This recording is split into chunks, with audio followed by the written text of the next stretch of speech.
وزني زاد 29 كيلو في 3 شهور، وصلت من 92 ل 121 كيلو. في فيديو النهارده هقول لك على كل اسرار الاوف سيزون والبالكينج، ازاي تدخل الاوف سيزون وتطلع منه باكبر مكاسب عضليه ممكن تعملها. هشرح لك الدايت اللي انا ماشي عليه بالسعرات بالتفصيل، وهوريك التمرينه اللي انا بتمرنها. والنهارده هنخش تمرينه بوش عالميه هنكسر فيها الحديد وشويه اوزان، فخليك معايا عشان هنبدا النهارده سلسله انفورمت الاوف سيزون. فجاهزين يا وحوش؟ يلا بينا. اول حاجه هنعملها طبعا هنوزن في اليوم، نشوف وصلنا لحد فين. السلام على الرقم والبالكينج الجميل، 121 كيلو. يلا بينا نفطر. السلام عليكم ورحمه الله وبركاته، معاكم حسين سيد، والنهارده رجعنا تاني لسلسله الفلوجات اللي انتوا بتحبوها، وهلا والله بيكم في انفورمت الاوف سيزون. هير وي جو. مؤخرا كل الناس خدت بالها ان الموضوع فيه سايز حلو، كل شويه يشوفوني على الستوريز يقولوا لي انفورما سايز حلو.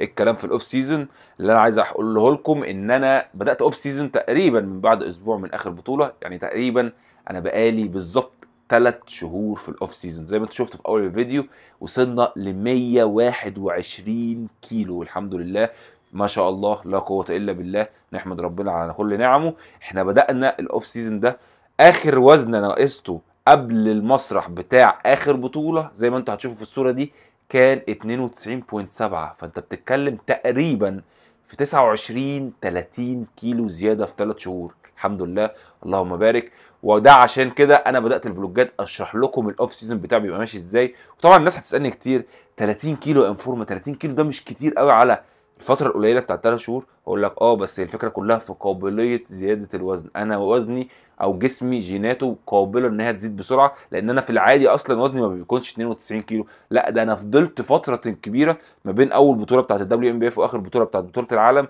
فضلت فتره كبيره قوي قاطع، وده اول مره جسمي يفضل جعان قوي بالطريقه دي. فعشان كده اول ما اديته كربوهيدرات بكميه محترمه بدا يقول معايا، غير طبعا الانتنستي. والنهارده برضه هنشوف تمرينه قويه جدا، تمرينه بوش من بتاعت بقى الانتنستي المظبوط قوي، وهتشوف الاوزان فيها. بس خلينا نبدا الاول باول وجبه. اول وجبه هتكون معانا يا شباب 6 بيضات كاملين، والكرب بتاعنا هيكون جاي من عيش التورتيلا. بنعمل 2 سلايسز، السلايس الواحده دي عامله 90 جرام، فالاثنين دولت عاملين 180 جرام عيش. ممكن تاكل عيش عادي جدا وانت بتبلك. وعلى فكره لو انت خدت بالك من الفلوجات بتاعه الكاتنج كنا بنعمل كنا بناكل برضه عيش بس بكميه محسوبه، كميه اقل بكتير في الكاتنج. فهي الفكره كلها في حسيت جسمك من الحاجات دي، حسيت جسمك من الكربوهيدرات. هتلاقي واحد بياكل عيش جسمه زاد ميه، هتلاقي واحد كل عيش جسمه ما زادش ميه. فانت ما ينفعش تعمل حاجه اسمها تعميم على الكل، ان سورس كارب معين ممكن يزودك او ينقصك. خلينا الاول نطبخ الفطار عشان ناكل وندردش شويه واحنا بناكل. يلا بينا. سخن الطاسه كويس، وده يا شباب اسمه رشاش زيت. بحط فيه زيت عادي بدل ما اجيب البام، رش 3 4 رشات عشان البيض ما يلزقش. تعال نشوف بقى كده قرب لي الكاميرا يا نصر، قرب لي الكاميرا يا نصر. وهذا بيكون شكل الطاسة. تحط عليها البتاع وتوطي عليها النار شوية وتروح تحمص العيش. وادي العيش اهو يا شباب، انا بحمصه على النار، بحطه على طاسة، اي طاسة، وبعد كده بعلي عليه النار يتحمص ياخد وش كده شوية عشان اعرف بحب القرمشة. وده الناحية التانية هذا البيض لسه. وهذه هي الوجبة الأولى، دعونا نحضرها. طيب يا شباب، جهزنا الميل الاولانيه. الميل الاولانيه بتتكون من البيض والتورتيلا زي ما قلت لكم. باكل تقريبا 8 وجبات، تقريبا ما بين 850 ل 1000 كالوري كل وجبه، عشان نعمل في الاخر نهايه ال 4000 ونص كالوري. 3 وجبات تقريبا 3000 2800 سعر حراري. الباقي باخده من السناكس، سواء كان السناك ده سوبر شيك. السوبر شيك ده اللي انا كنت عامل قبل كده عنه فيديو، اللي هو يتكون تقريبا من 800 ل 1000 سعر حراري، ده حقيقي. والحاجات التانية باخد شيك زيه برضو لو حسيت ان انا قللت شوية في الكالوريز بتاعت الميلز. لو ما قللتش باخد السناك التاني بتاعي، بيبقى عبارة عن فاكهة زبادي ايا كان.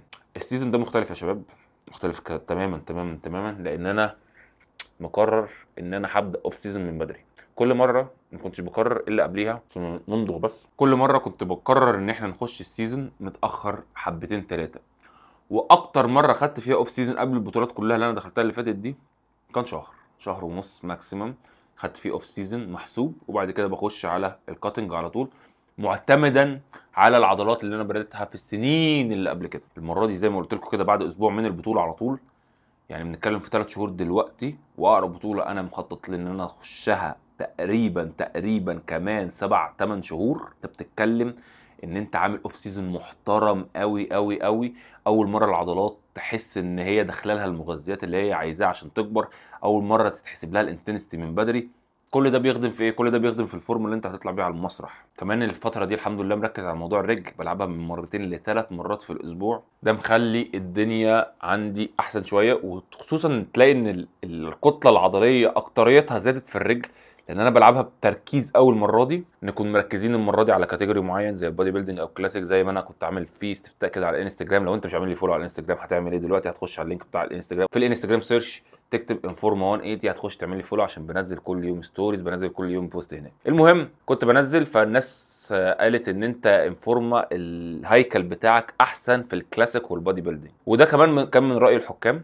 زي ما انتم عارفين الواحد الحمد لله طلع بباكج جامده جدا السنه اللي فاتت، بس كان في انقسام في لجنه الحكام. في 60% من اللجنه شايفين ان انا اول، وفي 40% شايفين ان انا جسمي كبير بزياده على اللاين اللي انا فيه. ده زي ما بيقولوا كده حاجه اسمها اوفر كواليفايد او اوفر ماسلز، اللي هو انت عضلاتك زياده قوي، فانت ايه اللي مخليك تلعب في الكاتيجوري ده؟ لا، العب في البودي بيلدينج. وانتوا عارفين السنه اللي فاتت الحمد لله خدنا رابع في البودي بيلدينج من وسط حاجه و20 لاعب في فئه الوزن المفتوح في البودي بيلدينج، ودي حاجه كبيره ان انت تاخد رابع. بس الفكره كلها اللي خلتك مش تالت ما تخلكش تاني، وهي كانت مشكله الرجل.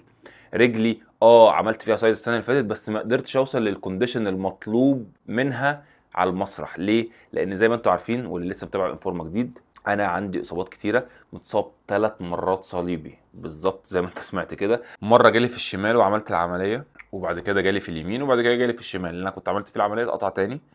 لما عملت العمليه كان عندي مشكله بعد العمليه في حته التاني والفرد. رجلي لحد دلوقتي ما بتتنيش للاخر ولا بتفرد للاخر. يعني ممكن تفرد للاخر يعني بعد شغل عليها، بس ما بقتش تتني للاخر. يعني لسه في رينج اوف موشن معين كده ما بقدرش اجيبه، سواء على الاجهزه بتاعه اللي انا بتني فيها رجلي. فده اثر في حته ان اليمين عندي اكبر سنه من الشمال. بس دلوقتي بدات اعالج الموضوع.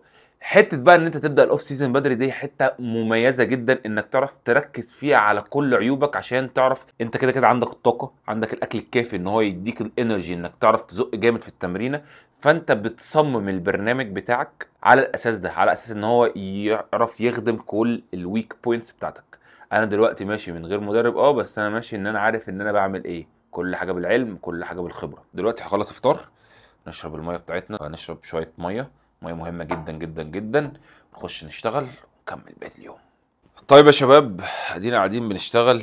من الحاجات اللي بتميز انفورما حوار الكاستمايزيشن. يعني ايه كاستمايزيشن؟ يعني ان انا بعمل كل كيس باي كيس، كل النيوتريشن بيطلع غير التاني حتى لو نفس الوجبات. يعني لو فته هنا فته هنا، عمرك ما هتلاقي نفس الكوانتيتي او الحجم اللي هو بتاع كام جرام لكل كومبوننت او كل عنصر من الوجبه زي التاني. اتحداك، بنتكلم في اكتر من 5000 كلاينت لغايه دلوقتي، اتحداك تجيب كلاينت شبه كلاينت في نفس العدد الوجبات والجرامات حتى لو نفس الوجبه. يعني ممكن واحد هنا مثلا حاطط له فتة فراخ، واحد تاني حاطط له فتة فراخ، هتلاقي مثلا هنا وجبه الفراخ كالوريز مختلفه عندي. ليه؟ لان كل واحد ليه نيد. انا بشوف الداتا اللي هو بيبعتها والفورم اللي هو بيعملها، بخش على السكادجول بالاولويه الناس اللي ملت الفورم، بخش اشوف كل الديتيلز، بفتح الايميل بشوف التشيكنز اللي هو باعتها، بشوف الانبادي، بشوف المقاسات عشان ما ينفعش تعتمد على الانبادي بس، عشان ممكن يكون في ايرور كبير. بعد كده بحسب له الحسابات، بخش على الفايلز اللي انا بعملها، بخلص الكلاينت. وانا شغال على سيستم دلوقتي يا شباب، يعني نتكلم ان هو كمان كام شهر هينزل هيقلب سوق الاونلاين كوتشنج كله في الميدل ايست. انا شغال عليه بقالي سنه كامله 365 يوم، فالحاجه اللي هتطلع بومينج بشكل مفزع.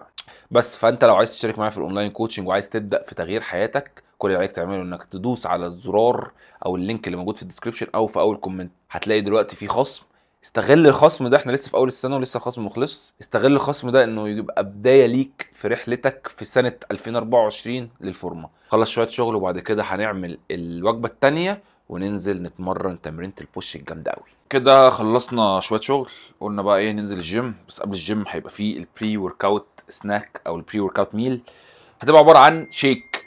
الشيك هيبقى عباره عن شوفان 75 جرام شوفان، وهيبقى عباره عن 350 جرام حليب نصف دسم، وهيبقى عباره عن 30 جرام من العسل، وهيبقى عباره عن 300 جرام موز، وسكوب واي جولد ستاندرد من اوبتيمم نيوتريشن.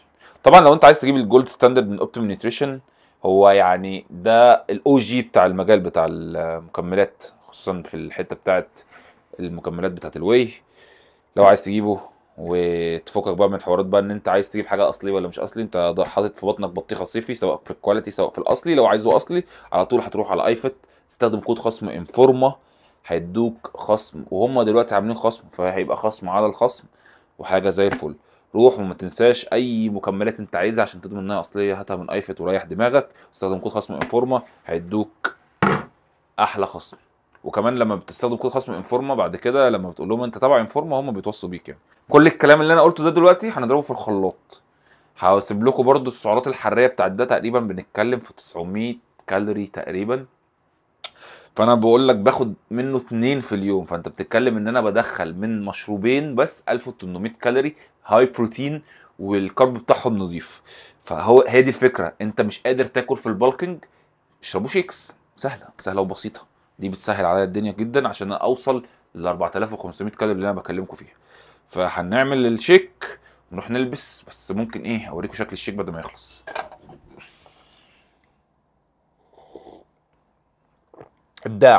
ابداع والله. شايفين وصلت الربعه في شفطتين 3 وهو 900 كالوري. دي من الهاكس او الحاجات اللي انت ممكن تعملها عشان تسرع عمليه ان انت تدخل سعرات في وقت البالكينج. طول ما انت مش مركز في البالكينج وتفضل تقول انا باكل كتير ما بزيدش، مش هتزيد. لازم تركز في البالكينج، لازم تركز انت مدخل جسمك كام سعر حراري. فهنخش كده واديكم التفاصيل كلها وانا بتمرن، وتشوفوا قد ايه الانتنسي، يعني ازاي الواحد بيوصل بقى لانه يسيب عده في التانك، عدتين في التانك، 3 في التانك، يعمل دروبات، امتى يعمل دروبات، امتى يبقى مجموعتين، امتى يبقى 3. كل ده هنقوله في الجيم، ويلا بينا. طيب يا شباب هنبدا يوم البوش. لعبت مجموعتين تسخين، هنخش دلوقتي بالماكسيمم ويت. هنبدا انكلاين بنش بريس زي ما انتم شايفين.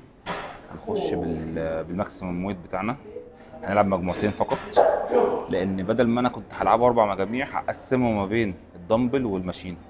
فانا هقسم الفوليوم اللي هو انا كنت عايزه في الانكلاين تشيست في البريس ما بين الماشين للامان، وان انا ازق فيها اكتر، دمبل بريس عشان اشغل فيها مثبتات اكتر ومساعدين. فهنخش دلوقتي ب 60 كيلو، 60 و60، نشوف هنجيب كام. ادعوا لنا. عايزين نجيب بيها 8 عدات. بص للكاميرا وقول لي الهاندل بتاع الانستجرام بتاعك. مجز والله العظيم ما بهزر. اهو الكاميرا اهي. هقول ايه بقى؟ الانستجرام بتاعك ايه؟ زياد اسماعيل. هكتبه لكم يا جماعه. يلا يلا بص من الريست بس، وسيبني بقى يعني. ده تاني مره بساعدك على فكره. ايوه لا انا فاكر جبنا المره اللي فاتت كام؟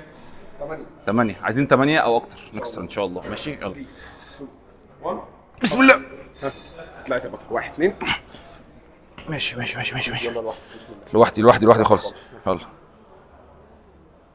1 ما شاء الله. 2 ها 3 ايزي يلا ها اب 4 ايزي. ها 5 لسه ها فوق 6 يلا لوحدك. 2 مور. 1 مور. يلا لوحدك. ما شاء الله اللهم بارك.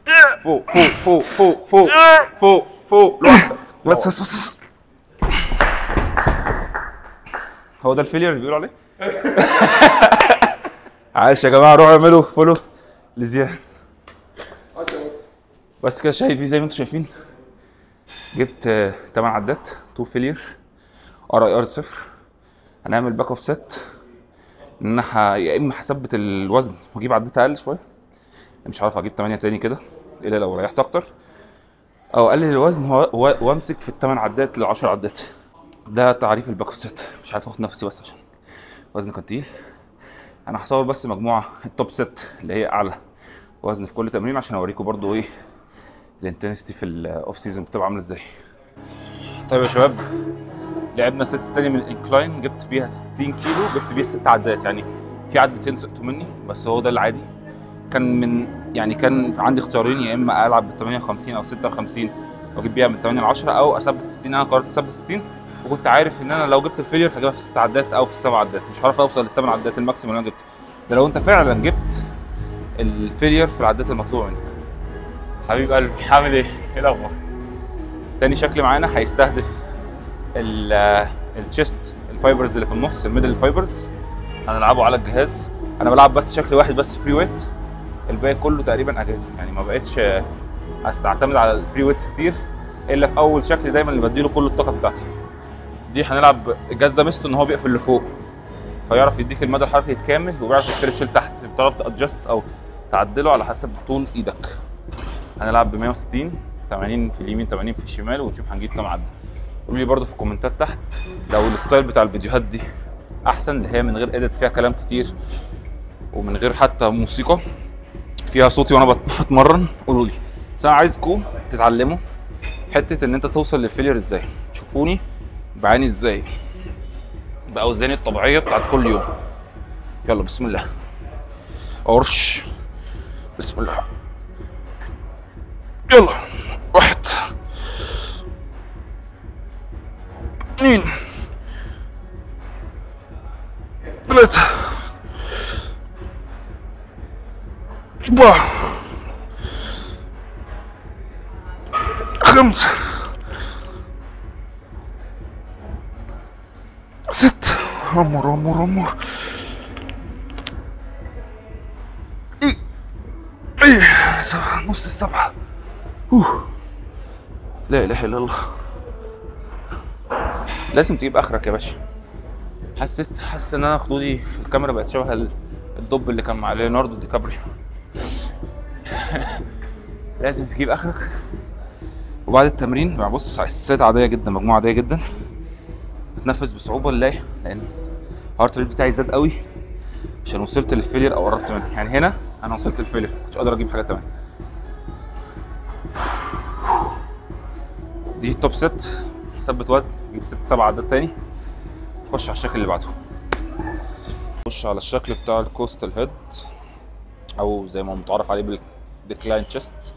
هنلعب مجموعه دروب ست، يعني هتخش مجموعه دلوقتي تو فيلير، وبعد كده هخش مجموعه بعديها هخفف الوزن تو فيلير، وبعد كده هخش المجموعه الثالثه هخفف الوزن تو فيلير، وبكده اكون خلصت كل البريسات بتاعت النهارده. فيلا بينا بسم الله. انا قاعد على الركبه عشان ادي ثبات اكتر ليا، وهلعب بريس مش فلايز. هلعب فلايز بعدين. 1 2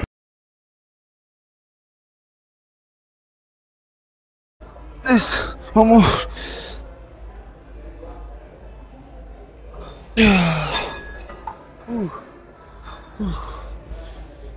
نار. لو ما تلعبش كده ما تلعبش. هعدل الماسكه وهنخش انكلاين فلايز. هنبدا في الفلايز بقى. طيب يا شباب، الشكل بعد كده هيكون انكلاين فلايز على الكيبل وانت واقف. ايه الفرق بين البريس والفلاي؟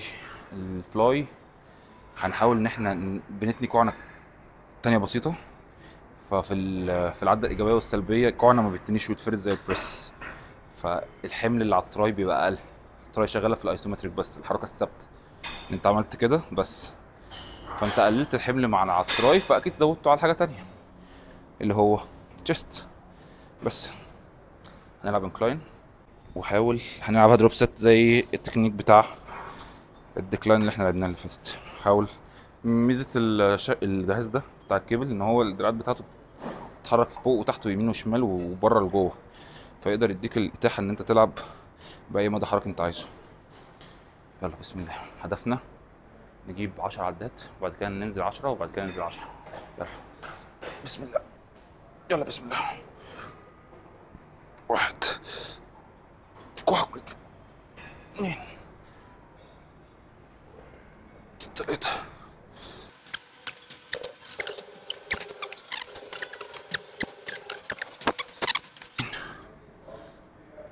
3 4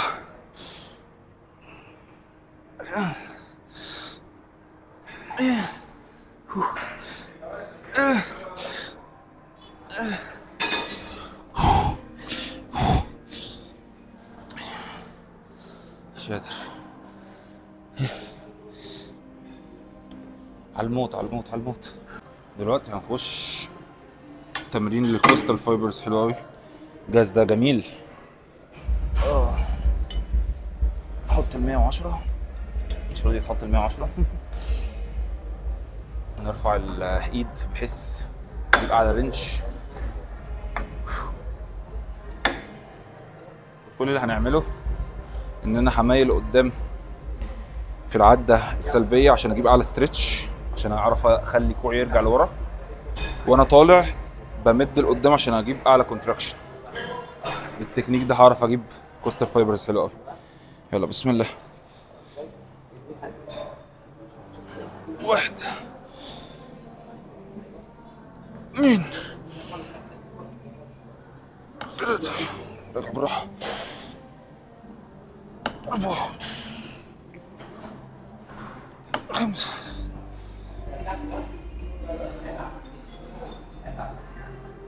6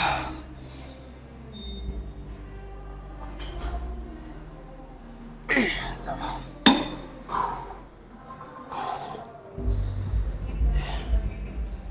اخرها. انا واحدة كمان، خش على شولدر.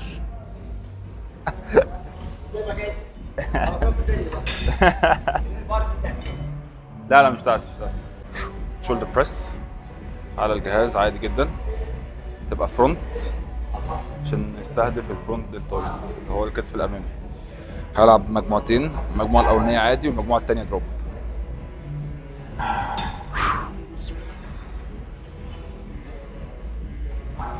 1 2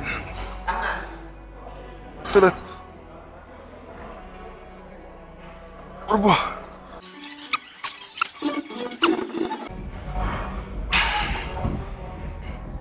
اخرك 80 كيلو. ثبت. هنلعب دروبات المجموعه الجايه بحيث ان احنا نميكس شيست. عملناه مجموعه، كنا بندخل مجموعه في دروبات، والمجاميع التقيله كنا بندخلها توب سيت وباك اوف سيت.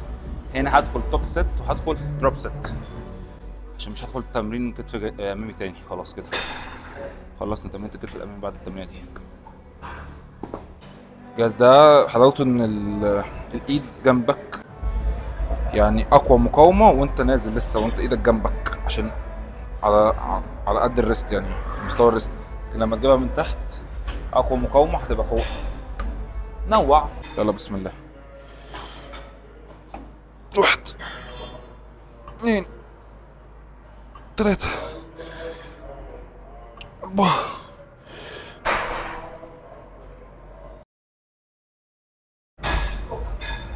11. لسه خلاص. جيب اخرك، جيب اخرك يا برو.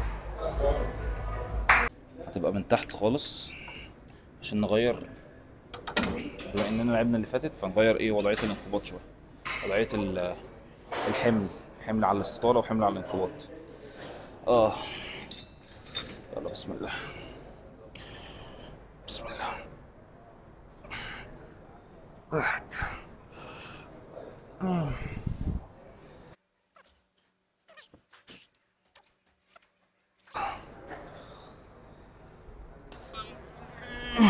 لسه 9. جميل جميل.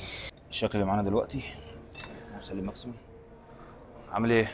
ايه اخبارك؟ تمام. الشكل اللي معانا دلوقتي هو الاوفر هيد اكستنشن على الكيبل عشان نشغل اللونج هيد. تعال نشوف ممكن نوصل بيه لفين. بسم الله.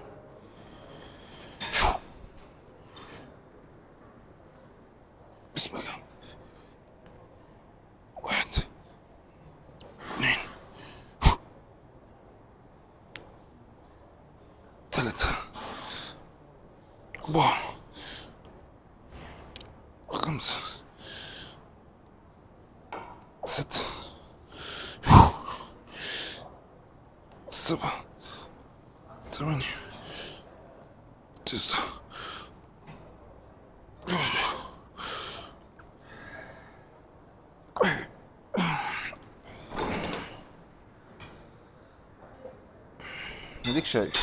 اديك شايف اللي بيحصل فينا. هنلعب مجموعة كمان وبعد كده هنخش على شكل الكوعنة قدامنا. الشكل ما قبل الأخير. ترايسبس اكس. ممكن تلعبه بالربع عادي بس انا بلعبه هنا عشان يديني مدى حركي اكبر. بسميه عارف انت كريستيانو سي. اهم حاجة بس كوعك ما يكونش ورا، كوعك يبقى قدام عشان تكون كوعك بقى ورا فوق راسك وورا. هنلعبه اخر شكل. انت كده استهدفت كل رؤوس تراي. بسم الله. يا الله. 1 2 3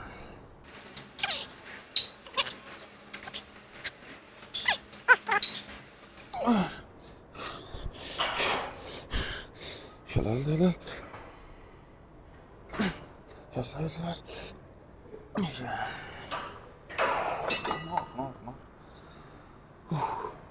اللي جاي هخش اضرب وبعد كده اخش بقى اخر شكل. يا شباب يا مارتينيلي. كده هنخش اخر شكل هو الدبس بالماشين. حاطين 40 و40 وهنزود في اخر ست ان شاء الله يا رب. يلا بسم الله. لا استنى بص ده مش مظبوط. خليه مضموم بس كده. يلا بسم الله.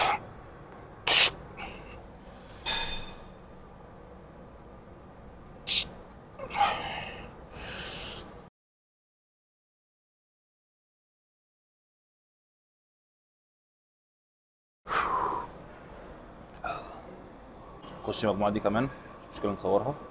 بعد كده 10 دقايق كارديو كده بس عشان ايه حلاوة الروح بتاعت الكارديو. ونروح ناكل وجبتنا بقى.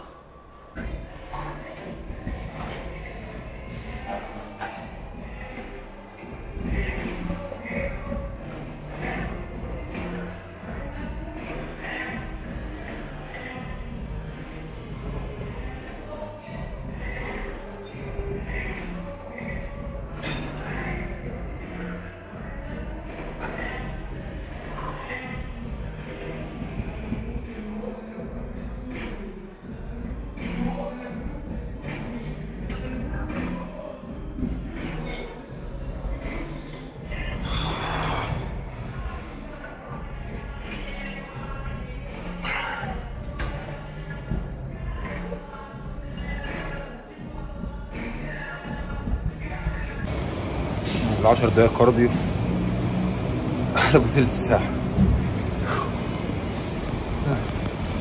خلصنا. يلا بينا على البيت. ايه ده في ايه؟ 42 كالوري زي الفل. طيب يا شباب خدنا دش رجعنا من الجيم. الساعة دلوقتي تقريبا 5.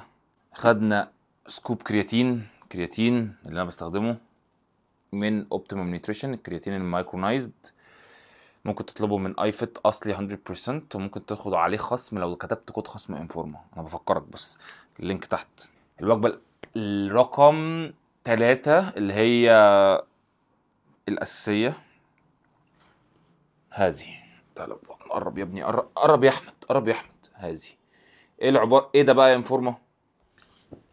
300 جرام رز 250 جرام لحمة وزبدية وعليهم شوية باربيكيو. عاملين الوجبة دي تقريبا 900 وشوية. الوجبة دي بتتكرر تاني مرة. طبعا ساعات بحط فراخ وساعات بحط لحمة. بس لما بحط فراخ بزود شوية في المكسرات اللي في اليوم. بس المرة دي لحمه موجوده مسلوقه لين ما فيهاش فاتس، رحت واخدها 250 جرام، 300 جرام رز عليهم زبدايه. الوجبه اللي بعد دي هتبقى على الساعه 8 ان شاء الله، هتبقى 300 جرام رز، 250 جرام لحمه وزبدايه. وهقفل اليوم كله الساعه 10 بالسوبر شيك اللي احنا عملناه قبل كده، اللي احنا عملناه في اول الفيديو اللي هو كان قبل الورك اوت. هقفل بيه اليوم، هيعتبر العشاء بتاعي، وبكده هكون قفلت سعرات اللي انتوا هتشوفوها قدامكم دي.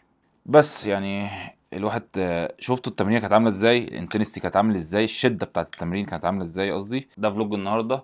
انا خليت الفلوج بيزك كده، ما فيهوش غير الوجبات اللي انا باكلها في اليوم، انت شفتها كلها. هي بتتعاد تاني، يعني الوجبه دي هتتعاد تاني، ووجبه السوبر شيك او الشيك هتتعاد تاني. فوصلنا فيها قصدنا ل 4000 كالوري، ودي حاجه يعني الناس اللي بتتعاني ان هي تدخل 4000 و3000 كالوري، بص على النيوتريشن بلان، موضوع ايزي يعني. دي حاجه. الحاجه التانيه الفلوجات الجايه بقى بتاعت الاوف سيزون هتبقى فيها شويه سسبنس كده. انا خليت الفلوج ده عادي كده، اللي هو بعرفك بس على كبدايه للفلوجات الجايه بتاعت الاوف سيزون. هتلاقي دايما في ضيوف عندي في الفلوجات، هتلاقي دايما بنعمل حاجات جديده في الفلوجات، بشرح لك مفاهيم جديده في الفلوجات. فاستناني ورزعني اللايك المتين، السبسكرايب المتين برضو وعايزين نوصل بقى حلم ال 2 مليون. احنا بدأنا فيه خلاص، احنا كسرنا المليون، حلم ال 2 مليون. ولو عايز تشترك معايا في التدريب الاونلاين وتوصل لحلمك وتعمل فورمه مع انفورما، اللينك تحت في اول كومنت او في الديسكريبشن، دوس عليه. هنتواصل معاك خلال 24 ساعه ونشرح لك كل التفاصيل عشان تبدا رحله الفورمه يا فورمه مع انفورما. انا معكم حسين سيد انفورما، اتمنى يكون الفلوج يكون مفيد. سلام.